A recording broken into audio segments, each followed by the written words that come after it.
पद कैसे मिले ये भी जानिए। ये बालकांड के 60वें दोहे में बाबा तुलसीदास जी ने लिखा है, लगे कहन हरि कथा रसाला दक्ष प्रजेत बहे तारा।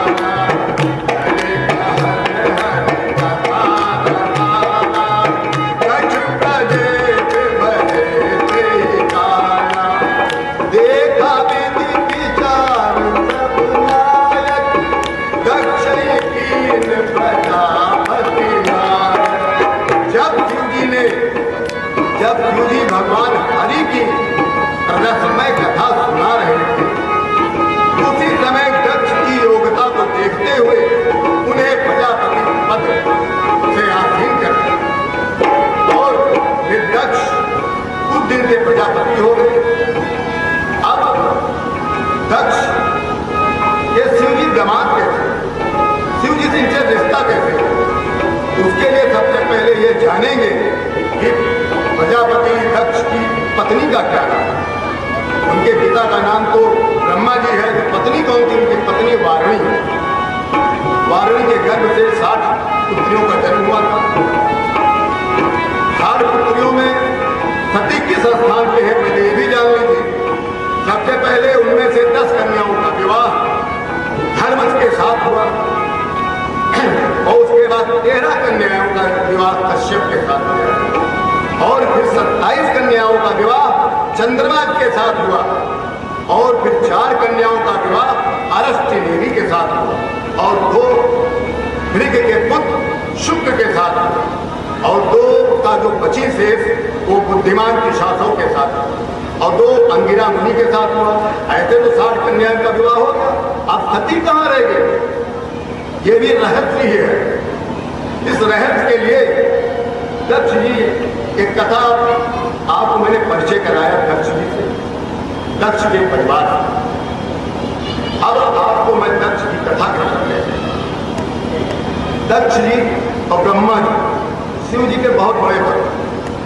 देखिए भक्त होते हुए भी उन्होंने एक अनुचित कार्य कर दिया। वो भक्त शिव के भक्त दक्ष जी को बहुत बुरा लग रहा था कि शिव जी पत्नी विहीन है, इसलिए वो क्षीर सागर के उत्तरी तट पर बैठकर तपस्या कर रहे थे। दुर्गा जी, देवी दुर्गा जी शिव जी की शक्ति है, प्रमुख उनकी तपस्या कर रहे थे और इधर ब्रह्मा जी भी स्वयं अपने भगवान शिव की विवाह के लिए भी बहुत चिंतित थे, वो भी तपस्या कर रहे थे। मगर सर्वप्रथम सबसे पहले देवी दुर्गा जी ने ब्रह्मा जी को दर्शन दिया और ब्रह्मा जी से कहती हैं, हे ब्रह्मा जी, अच्छा आप ऐसा बताइए कि मैं ऐसा क्या करूं कि आपको मैं प्रसन्न कर दूं।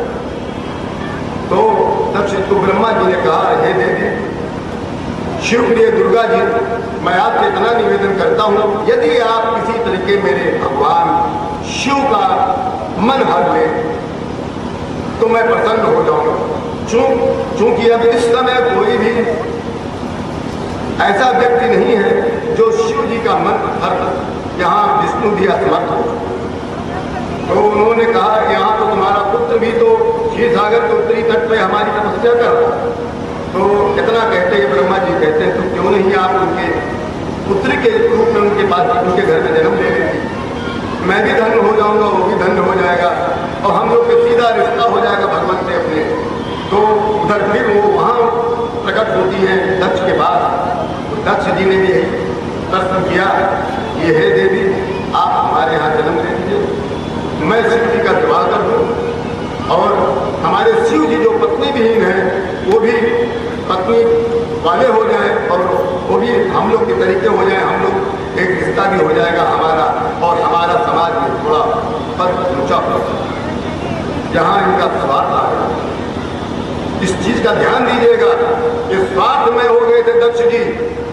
फिर मगर उस समय दुर्गा जी ने कहा, मगर दक्ष और छोटी सी बात कह रही हूं, मगर मेरी बात याद रखो, तुम कोई ऐसा अनुचित कार्य मत करना, अन्यथा मैं तुम्हें कभी जीवन में तुमको मैं दर्शन नहीं दूंगा और तुम चाहे जितनी तपस्या करोगे तुम मुझे नहीं पाओगे। दक्ष जी ने उन्होंने उनकी उपदेश को स्वीकारात्मक रूप दिया। उसके बाद सती जी उनके घर में जन्म लेती हैं और सती जी जन्म लेती है। उसके बाद सती जी का विवाह वो तपस्या करती विष्णु जी के साथ हो जाता है। अब हम आपको सीधा ले चलते हैं यज्ञ की शाला, दक्ष की यज्ञ की शाला में, उसको महायज्ञशाला कहते हैं। और आपको एक चीज और बता दूं, शिव भगवान स्वयं जिस यज्ञ में शिव का स्थान नहीं होता है वो यज्ञ पूर्ण नहीं होता है, वो मंगल नहीं करता है, फिर सीधा अमंगल ही करता है। ये अब आपको मैं ले चल रहा हूं कनखल तीर्थ स्थान। एक समय दक्ष स्वयं महायज्ञ, एक विशाल यज्ञ, ऐसा विशाल यज्ञ ऐसा देवलोक में कोई नहीं कर रहा था, जिसमें बड़े बड़े ऋषि मुनि आए हुए। अगस्त मुनि थे, कश्यप थे, अत्रि थे, वामदेव थे, ऋग थे, व्यास थे, भरद्वाज जी थे, गौतम जी थे, वशिष्ठ भी थे और देवता थे, देवगण थे, लोकपाल थे, विद्याधर, गंधर्व, किन्नर, सभी का आगमन हुआ था। ब्रह्मा जी, विष्णु जी स्वयं आए हुए थे। जो कहिए सब आए थे। सीधा सीधा अगर पॉइंट पे बात करें, सबको उन्होंने बुलाया, मगर शिव को और अपनी पुत्री सती को उन्होंने न्योता नहीं दिया। अब जब शिव जी नहीं आए तो इसमें इन्होंने बालकांड में हमारे बाबा तुलसीदास जी लिखे हुए हैं, बहुत बढ़िया दोहा, केवल दोहा ही सुनिए। दक्ष लिए मुनि बोली सब, करन लगे बड़ भाग, नेवते सादर सकल सुर, हे पावत मख भाग। दक्ष ने जिसको जिसको न्योता दिया वो समझते हैं बहुत भाग्यशाली है, हमको बुला लिया गया। और सुनिए, किन्नर नाग सिद्ध गंधर्वा, बंधु समेत चले दुर सर्वा। बंधु अर्थात पत्नी से, किन्नर नाग गिद्ध, ये लोग अपने पत्नी के साथ हवाई जहाज से चल रहे, बड़े खुश हैं, मदमस्त हो चुके हैं। दक्ष का यज्ञ कनखल तीर्थ स्थान में हो रहा, वहीं ये लोग जा रहे हैं। शिव भक्त होते हुए भी लोग दक्ष के यहाँ जा रहे हैं, जहाँ शिव भक्त के उनके भगवान शिव नहीं आ रहे हैं। अब आपको मैं फिर कथा मोड़ के लिए बताता हूँ कि शिव जी को उन्होंने क्यों नहीं बुलाया। कथा में जब तक पूरी बात न हो जाए, सारे तत्व जो होते उसका उत्तर न हो, तो कथा में मजा नहीं आता। कथा में ये होता है कि हमने तो बता दिया यज्ञ हुआ, वो बनाने हुए सब हो गया, मगर अब ये जानिए कि दक्ष जी ने शिव जी को आमंत्रित क्यों नहीं किया। जो देवों के देव हैं वो स्वयं शिव भक्त हैं, क्यों नहीं बुलाया।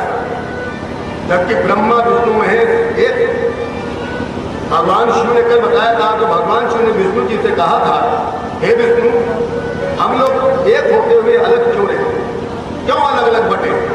तो विष्णु जी ने कहा, हे देवों के देव, हम लोग केवल शून्य काल में ही एक होते हैं, जब ब्रह्मांड का निर्माण होता तब हम लोग अलग अलग। इतना जानते हुए भी ब्रह्मा भी बहुत बड़ी गलती कर बैठे। अब कारण ये है क्यों नहीं बुलाया, और जबकि प्रजापति का पद केवल शिव भगवान ने ही। कल ये आपने देखा होगा कि हमने आपको वेद के अनुसार पृथ्वी की रचना मैंने बताई, उसमें आपको प्रजापति का पद मिला इनको, और उस समय मिला जब ये विष्णु की हरि कथा सुना रहे थे माँ पार्वती को, तो उस समय दक्ष आते हैं, दक्ष की योग्यता सब देखते हैं, उन्होंने कहा तुम आज दक्ष प्रजापति हो। उसके बावजूद हमारे दक्ष ने हमारे भगवान भोलेनाथ को निमंत्रण नहीं दिया। उसका कारण है कि एक नैमिषारण्य में, ये बहुत बड़ा तीर्थ स्थान है, यहाँ जितने लोग रहते हैं सब मुनि होते, सब ऋषि होते, वहाँ पर सब हमारे प्रजापतियों का पूरा सभा बैठी हुई थी। उसमें प्रजापति दक्ष को बुलाया गया, वहाँ ब्रह्मा जी थे और शिव भगवान भी बैठे हुए थे। और दक्ष जी जब अंदर आते हैं तो सब लोग उठ जाते हैं, सब लोग बहुत अपने को खुद नसीब भाग्यशाली समझते हैं कि मैं उनको प्रणाम कर रहा हूँ, उनका मैं पैर छू लूँ, उनके ऊपर फूलों की वर्षा कर दूँ।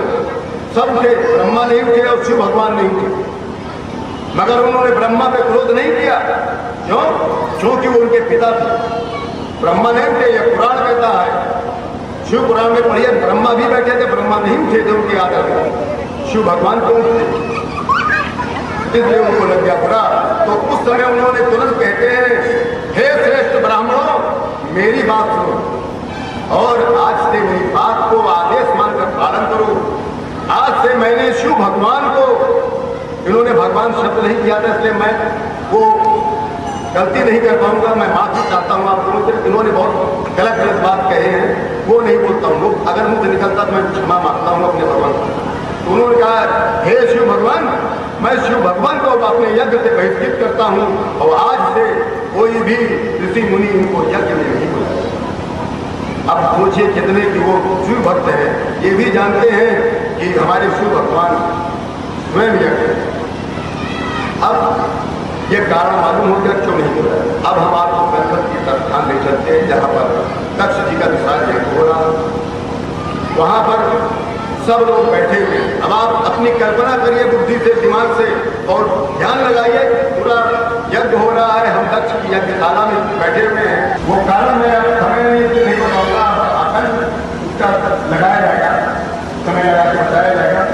अब आप लोग गधीर जी जब प्रवेश करते हैं, वो अपने नेतृत्व देखते हैं, सब लोग गधीर को प्रणाम करते हैं, मगर गधीर जी अपने नेतृत्व से छोड़ अपने भगवान शिव को ढूंढ रहे हैं, क्योंकि वो शिव भगवान के बहुत बड़े भक्त हैं। जब देखा शिव भगवान वहां नहीं है तो उन्होंने प्रजापति दक्ष से बहुत प्यार से, बड़े आदर से, बड़े सम्मान से कहते हैं, हे प्रजापति दक्ष, मेरे देवेश्वर गण क्यों नहीं आए हैं? हे दक्ष, तुरंत उनको बुलवाओ, क्योंकि बगैर उनके ये आपका कंखल तीर्थ स्थान शोभायमान नहीं हो रहा है। यहाँ मंगलता नहीं दिख रही है, यहाँ कल्याण कैसे होगा? तो इतना सुनते ही गधीर को, दक्ष जी को क्रोध आया, मगर उनकी गधीर से क्रोध को उन्होंने शांत किया, बहुत सम्मान के साथ बोलने जा रहे थे। तभी किसी ने गीत से कहते हैं कि शिव जी को निमंत्रण नहीं दिया। उसी समय गधीर जी को क्रोध आया, कहते हैं भगवान शिव स्वयं यज्ञ में, इसलिए भी उनको यज्ञशाला में निमंत्रण नहीं दिया गया। वहाँ अमंगल होता है, मंगल नहीं होता है। तुम तुरंत अगर अपनी यज्ञ बाबा भोलेनाथ ना हो, वहाँ आप लोग यहाँ बैठे हुए हो, यहाँ आप यज्ञ कराने वाले हो या लालच बसाए हो भेंट स्वीकार करने। यहाँ तो हमको कहीं मंगल नहीं दिखता है, केवल यहाँ अमंगल होने वाला है। इसलिए हे दक्ष और जितने बैठे हो आगंतुक, मैं आप लोगों से क्षमा मांगकर यहाँ से मैं जा रहा हूँ। जहाँ शिव नहीं होते वहाँ मैं नहीं रहता, ऐसा कह के हमारे दक्ष जी चल देते हैं। तब तक आप एक भजन सुन लीजिए। मेरा जीवन है तेरे हवाले, प्रभु से तक तक तू से। ओ इसे आकर तू पार लगा दे, इसे आकर तू पार लगा दे, प्रभु से तक तक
गुणगान कर रही हैं, जिन्हें सुनकर भी मुनियों का ध्यान छूट जा रहा है। पूछो तब शिव कहो भवानी, पूछो तब शिव कहो भवानी, सीता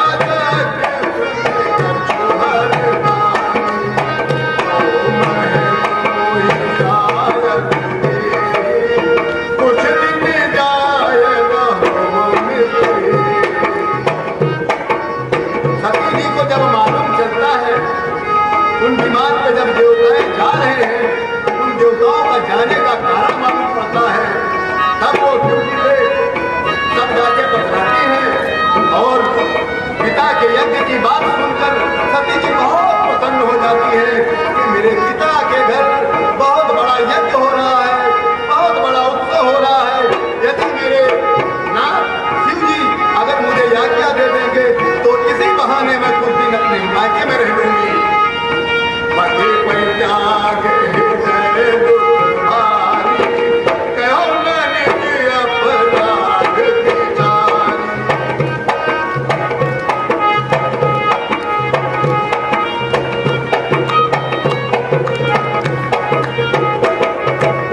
बोली सती मनोहर बानी, भय संतोष प्रेम रतनानी। क्योंकि सती उनके हृदय में पति द्वारा त्यागे जाने का बहुत बड़ा दुख था, पर अपना अपराध को समझकर सती मां कुछ भी नहीं कहती थी अपने भगवान को। आखिर सती भी भय संतोष और प्रेम रस में इतनी धनी है कि अपनी मनोहर वाणी से शिव जी से कहती है, पिता भवन उत्सव परम जो प्रभु आयत होय, और तो मैं जाऊं कृपायतन सादर देखन सोय। कितना सुंदर हमारे बाबा तुलसीदास जी ने लिखा है। कहती है माँ सती जी, हे प्रभु, मेरे पिता के घर बहुत ही बड़ा उत्सव है। बहुत संकोच से कह रही है, मगर उनके अंदर प्रेम भाव भरा हुआ है। कहती है नाथ, मेरे पिता के घर बहुत बड़ा उत्सव हो रहा है, बहुत बड़ा यज्ञ हो रहा है। यदि आप आज्ञा दे दें तो हे कृपाधाम, हे कृपानाथ, मैं आदर सहित उसे देखने जाऊं।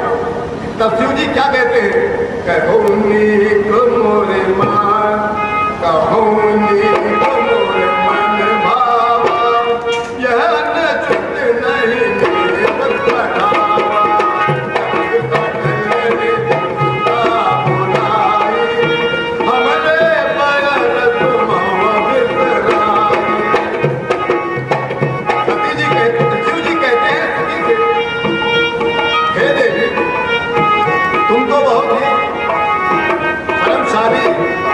परम शक्तिशाली और बहुत ही कुलक्षणी हो, और तुमको ये बात तो बहुत अच्छी तुमने कह दी है कि तुम्हारे पिता के घर बहुत बड़ा उत्सव हो रहा है।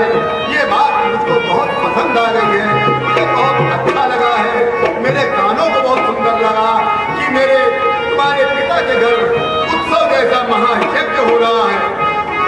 और परंतु हे देवी, दक्ष तुम्हारे पिता ने तुम्हारे अपने सब पुत्रियों को, 60 पुत्रियों को बुलाया है, निमंत्रण दिया है, परंतु तुमको क्यों नहीं बुलाया? अगर उनको गैर मुझसे था तो तुमसे तो नहीं था ना, तुम तो उनकी पुत्री थी, तो तुमको तो बुला लेना चाहिए था उनको, तो तुमको तो बुलाना चाहिए। ब्रह्म सभा दुख माना सही के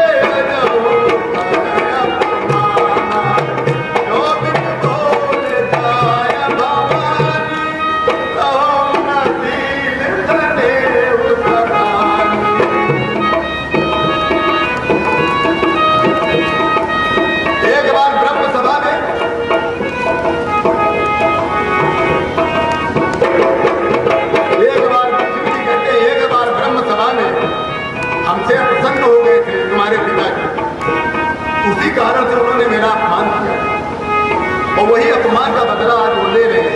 अरे हे भगवानी, अगर उनको बदला लेना था तो मुझसे लेते, तुमसे क्यों ले रहे हैं? तुमको उनकी मगर तुम बिना बुलाए जाओगे तो शील और स्नेह रहेगा, परंतु मान और मर्यादा नहीं रहता। जहां बिना बुलाए अपने पिता के घर में कोई जाता है तो वहां मान मर्यादा नहीं रहता, शील और स्नेह रहेगा। जगत में प्रभु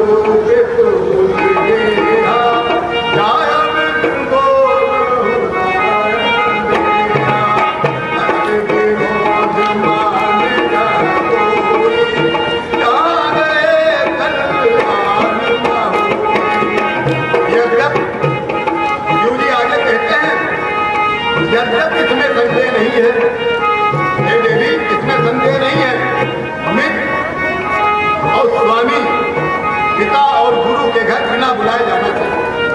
आज मैं आपको एक बात बता दूं, शिव जी जब बोलते थे तो वेद लिख गया, चारों वेद लिख गए, जिससे हम लोग अपने धर्म के अनुसार हम लोग पहचाने जाते हैं।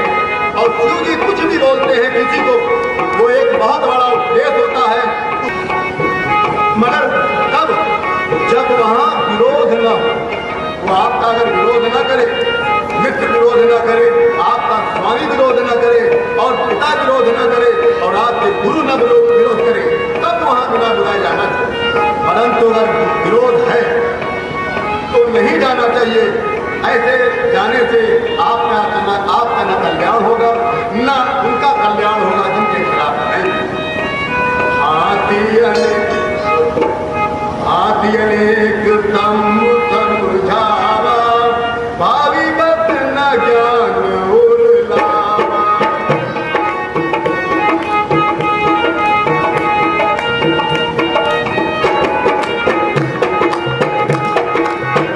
हाथी अनेक समझावा, भावी बत न ज्ञान उर्लावा। प्रभु जाए जो भी नहीं बोलाई, नहीं बनी बात हमारे भाई। शिव जी बहुत समझा रहे हैं सती जी को, मगर सती जी समझने को तैयार नहीं हो रही है। क्यों? क्योंकि उनके पिता के घर यज्ञ हो रहा है, बहुत उत्सव हो रहा है, उनकी 60 बहनें वहां गई हुई है और सारे रिश्तेदार नातेदार गए हुए हैं। तो शिव जी कहते हैं, हे सती, हमको हमारे समझाने से आपको ज्ञान नहीं हो रहा और फिर भी अगर बिना बुलाए जाती हो तो मेरे ये बात समझ में नहीं आती। फिर दूसरे श्लोक में लिखा है, शिव जी कहते हैं, अनाहकाशीये शुभ्र गच्छन्ति परमन्दिरम, ते अपमाने प्राप्नुवन्ते मरणाधिकं ततः। शिव जी कहते हैं, जो लोग दूसरों के घर बिना बुलाए जाते हैं वे लोग मृत्यु से अधिक कष्ट प्राप्त करते हैं। इसलिए बिना बुलाए किसी के घर नहीं जाना चाहिए। तो सती जी कहती हैं, हे नाथ, आपने मेरा कारण नहीं पूछा कि मेरे पिता के घर उत्सव हो रहा है, वहां मेरे सारे रिश्तेदार नातेदार आए हैं, इसलिए मैं वहां जाना चाहती हूँ।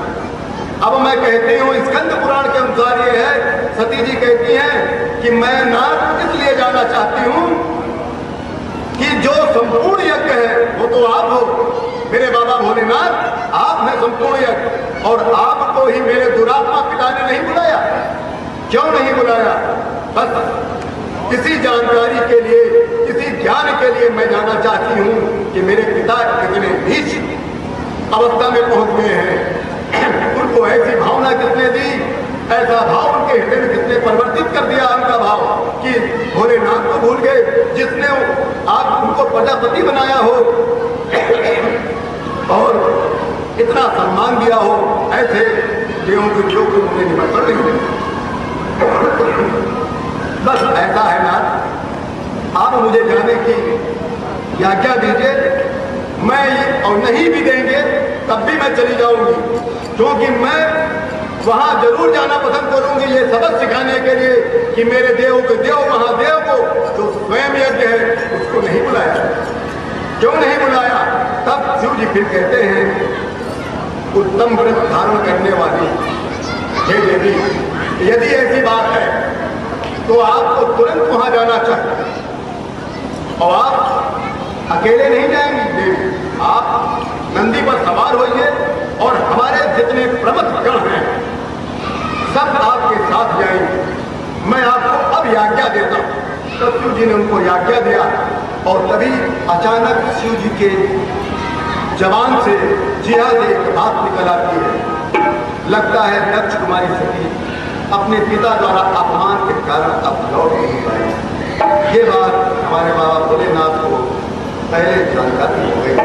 यूँ हो गई कि वो गुरुदेव हैं, सबकी जानकारी वो पूर्व में रखते हैं, रचना उनको पहले ही मालूम हो चुकी थी।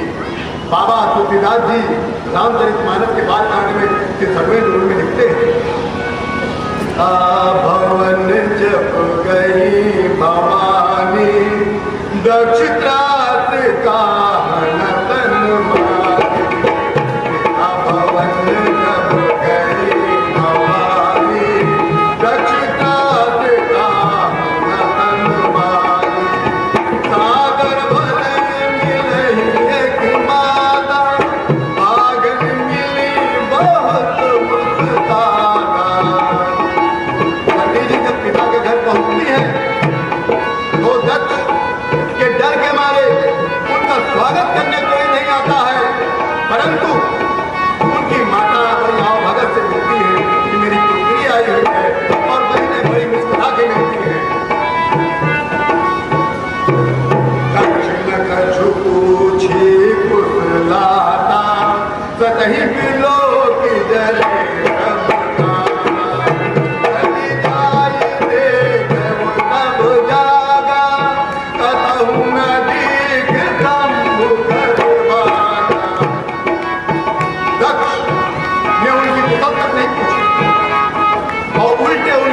बदन में आग लग गई। परंतु सती जी को इसका डर नहीं था। वो तो पूरे मंडप में देख रही थी कि हमारे नाथ का कहाँ पे आग बना हुआ है, कहाँ उनका स्थान छोड़ा गया है। जब सती जी देखती है कि हमारे नाथ सबके देवों के देव हमारे प्रभु शंकर भगवान का कहीं यज्ञ में कहीं निशान नहीं है, उनके लिए स्थान नहीं छोड़ा गया है, तो उनको बहुत पहुंचता है, बहुत क्लेश होता है, मानसिक आघात हो जाता है। सती जी ने अपने पिता दक्ष का अभिवादन किया।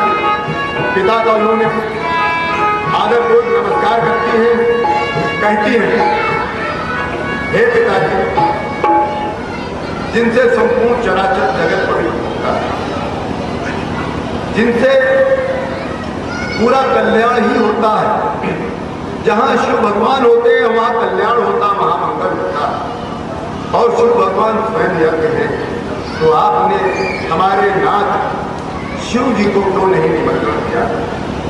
फिर उनको उनसे बोलने के बाद तुरंत वो ऋषि मुनियों की तरफ पलट जाती हैं, कहती हैं उनको संबोधित करते हुए, हे वृद्धि, क्या आप भगवान शिव जी को नहीं जानते हैं? क्या आप उनको नहीं मानते हैं? तब उसी समय कश्यप से कहते हैं, हे महामते कश्यप, क्या आप भगवान शिव जी से अपरिचित हैं? अति आत्म वशिष्ठ और कड़मो जी, आप क्या महेश्वर की महिमा से आप वंचित हैं? हे इंद्र, तुम्हारा क्या कर्तव्य है? अरे भगवान विष्णु, आप तो परमेश्वर को बहुत अच्छी तरह जानते हैं। हे ब्रह्मा, क्या आप महादेव के पराक्रम से वाकिफ नहीं है? उनसे भूल चुके हैं उनके पराक्रम को, उनके सारी महिमा को आप नहीं जानते हैं? इतनी बात सुनते हुए दक्ष क्रोधित होते हैं। अपनी पुत्र की बात सुनकर उनकी आग, उनके बदन में तो आग लग गई थी और बात सुनते हुए एकदम भयंकर अग्नि की जगह जल गए। कहती, हे भद्रे, तुम्हारी बहुत माते सुन लिया मैंने, परंतु इस समय तुम्हारी कोई आवश्यकता नहीं। तुम या तो ठहरो और या तो चली जाओ। यहाँ तुम्हारी कोई आवश्यकता नहीं। तुम आई क्यों यहाँ? और जो तुम अपने शिव को, जो तुम्हारे पति हैं, उन्होंने बहुत ही गंदी तरह बात किया, इसलिए मैं शिव भगवान से क्षमा मांगता हूँ कि दक्ष वाली भाषा में नहीं बोल पाऊंगा। कहते हैं जो तुम्हारे पति जो शिव जी हैं वो तो अमंगल का रूप, उन्होंने उनको अमंगल कह दिया। दक्ष ने शिव जी को अमंगल कह दिया, कहा यह भी कह दिया वो पुनीत भी नहीं है और वो तो वेद से बहिष्कृत है। जिसने वेद लिखा हो, जिसके ही वाणी वेद है, उसको ही वेद से बहिष्कृत कर दिया दक्ष ने। अब देखिए दक्ष कितने ऊपर पहुंच चुके हैं अपने अहंकार में। कल बताया था कि जहां ओम होता है वहां अहम नहीं होता, और जहां ओंकार होता है वहां अहंकार नहीं होता। अब दक्ष पूरे अहंकार के हारों से विभूषित हो चुके हैं, अहंकार के गहनों से वो लद चुके हैं। इतने अहंकारित होकर वो अपने हम लोग के भगवान सबके देवों के बारे में गलत वाणी का प्रयोग कर रहे हैं। इसलिए कहते हैं कि इसलिए सभी मैंने तुम्हारे पति को निमंत्रण दिया। इतना सुनते ही विश्व वंदिता सती अपने पिता को